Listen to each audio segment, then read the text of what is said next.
As I mentioned in the previous lecture, there was tension between two major groups during the 1920s: the traditionalists who were living in rural areas and modern urbanites who were living in the city. Now, there were many different things that these two groups disagreed with, but we're going to focus on six of them.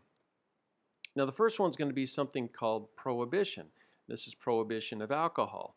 Now, you might be somewhat familiar with this issue in the 18th and 21st Amendments, but we will go into detail and talk about that.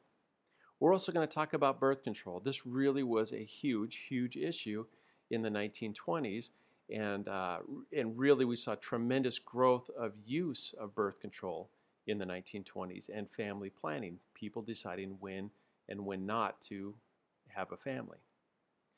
Number three, we're going to talk about creationism versus evolution. Tremendous social um, tension in the 1920s, and we'll talk about specifically about a trial that occurred in the 1920s.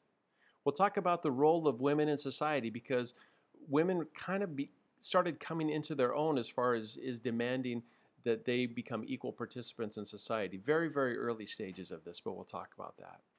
We'll talk about the early push for equal rights, specifically for Black Americans. Many people made the mistake of thinking, well, the Civil War was over, Reconstruction was over. Why should we talk about these things?